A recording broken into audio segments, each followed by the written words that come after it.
Што има ново? Во Што има ново, добре дојде за Димитар Николовски од Евротинг, организација која повеќе години го следи евроинтеграцијскиот процес на земјава. Димитар голема бура во јавноста предизвика последниот извештај на Европскиот парламент за земјава. Фокусот на јавноста главно беше ставен на тргањето на македонскиот јазик и македонскиот идентитет од извештајот, а како да паднаа во сенка сите оние важни работи што ги нагласува тој извештај.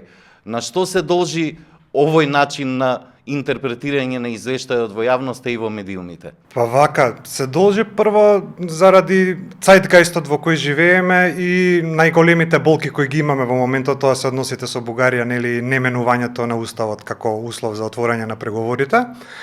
Тоа е една тема и која мислам дека е најважната во овој момент, зашто испадна вака работата и вака да се интерпретира во јавноста.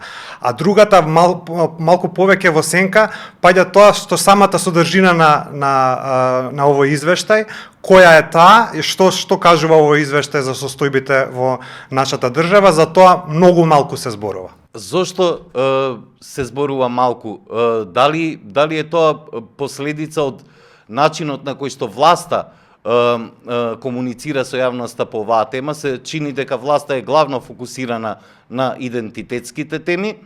Од една страна, таа вели дека се тоа е последица на работата на претходната власт. Од друга страна, опозицијата критикува дека во нивно време, нели, македонскиот јазик и идентитет бил забетониран во европските документи, во Преспанскиот договор, потоа и во договорот за Фронтекс. Каде е вистината? Па вака, боледуваме од еден проблем од кој боледувавме и во времето на претходната влада, тоа е да бидем целиот фокус да го ставиме баш на тој проблем тогаш со ветото, сега со уставните измени, а помалку да зборуваме за реалните реформи. И сега оваа влада знаеме дека не сака многу критики, не ужива кога е критикувана, меѓутоа овој извештај е и критика и за претходната и за оваа влада и е прилично негативен кога ќе погледнеме малку подлабоко што стоеше. Кога ќе се види што пишува во извештајот, се нагласува дека има голема потреба за реформи за владење на правото, борба против корупцијата и се констатира влошување на трендовите во однос на корупцијата на високо ниво. На што се должи тоа? Преземаат ли нашите власти мерки за да се адресираат овие прашања? Па, овој извештај повторува многу од фактите кои се содржани веќе во извештаите на Европската комисија. Меѓутоа, тоа што е интересно дека токму за борбата против корупцијата се кажува дека државата уназадува. Тоа значи дека, иако за време на изборите беше ветувано секако дека новата влада ќе се бори многу повеќе против корупцијата, гледаме дека тоа не дава некои резултати. Едноставно тоа не се случува. Но во јавноста власта се фали постојано дека покренува постапки, дека има нели обвиненија за висока корупција, главно нели тоа е насочено кон поранешни функционери. Колку власта се справува со корупцијата во своите редови? Дали гледате некаков напор во таа насока? Во своите редови не го гледам тоа, за жал, и како еден заклучок после трагедијата во Кочани исто така можеме да го донесеме тој заклучок. Во однос на гонењето на претходни функционери, можеби тука има и некој реваншизам, но некои од нив се и валидни обвиненија секако. Една од главните работи која што се посочува во извештајот е големиот наплив, односно големото влијание и вмешување на странски штетни влијанија во земјава. Например, клучниот збор, ако пребаруваме дезинформација, е спомнат 10 пати во извештајот. Се потенцира потребата од спротивставување на штетните странски влијанија и дезинформациите од актери поврзани со Русија и со Кина. Исто така се посочува дека заемот што е земен од Унгарија, дека има индици дека се тоа кинески пари. Потоа се посочува дека во медиумите има објави кои што се платени од страна на Кина, а кои што не се означуваат како такви. Колку ова влијае на перцепцијата на Европа кон земјава? Дали земјава оди кон Европа или кон тој српски свет, Русија, Кина. Заклучокот кој би се извлекол од овој дел од извештајот е дека ние немаме таа резилиентност или отпорност од тие странски влијанија, особено преку дезинформациите. Секако во тоа не сме ниту уникатни,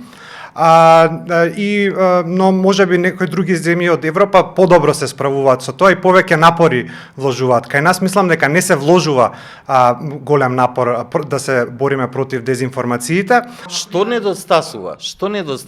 Значи недостасува одлучност кај властите, особено да се занимаваат малку повеќе со мејнстрим медиумите кои тука не се спомнати поимено. Знаеме дека тоа се некои мејнстрим медиуми каде што се шири кинеската и руската пропаганда, не објавена, значи платена пропаганда која не е објавена, значи нема истраги околу тоа.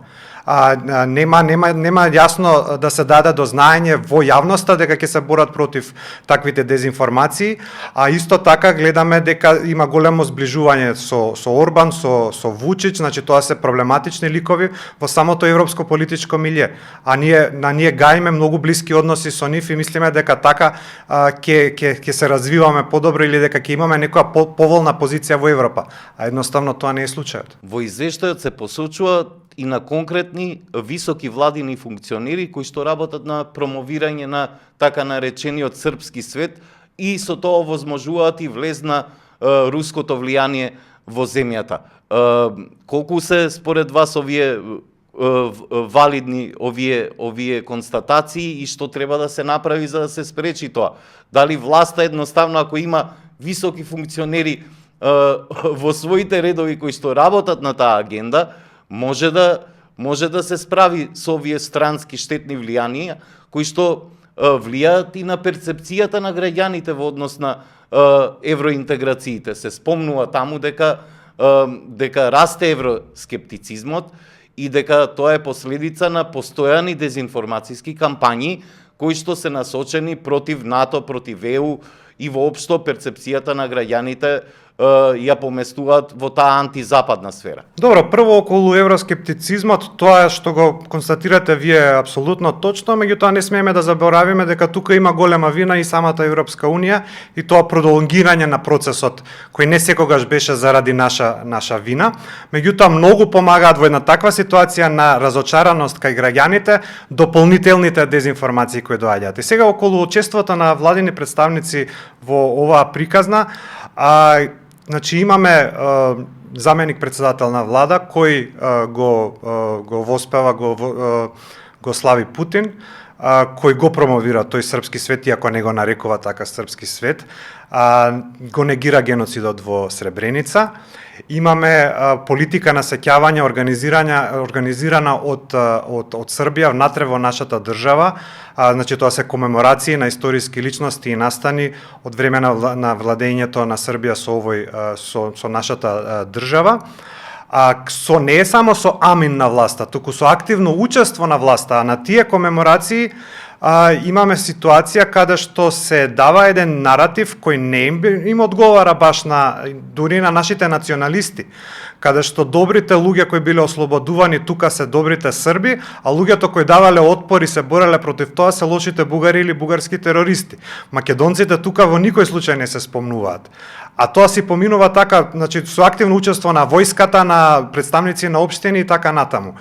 Значи имаме таква една ситуација каде што навистина гледаме никаква волја од страна на властите со тоа да се справат. Значи не постои политичка волја, а кога веќе имате учество на еден висок представник во власта на ова идеологија, тоа значи дека и власта не гледа проблем со тоа. Во ваква констелација, дали очекувате откочување на евроинтеграцијскиот процес на земјава во блиска или догледна иднина, имајќи предвид дека власта е прилично тврда во ставот дека нема уставни измени под овие услови.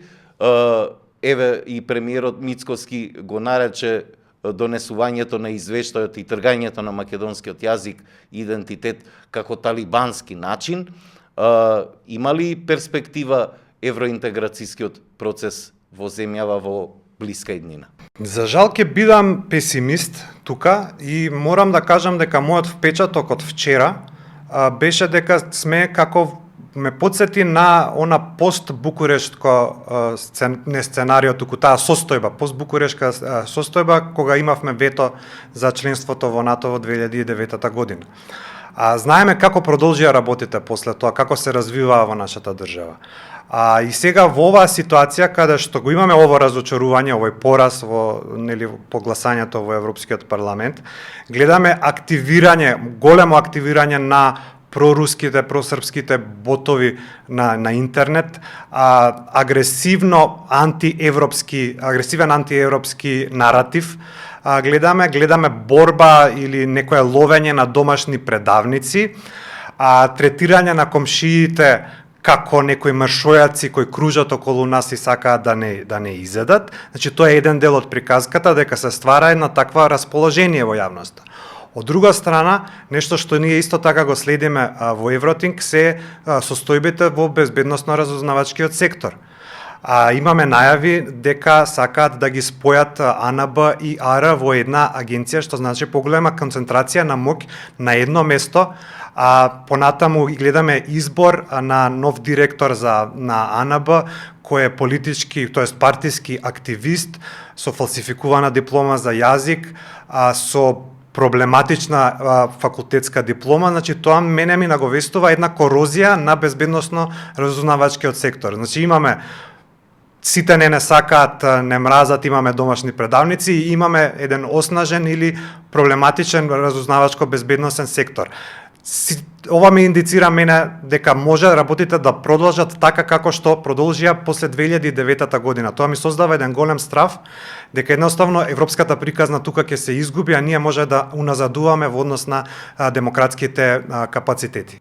Ви благодарам многу за овој разговор. Благодарам и на вас. Што има ново? Што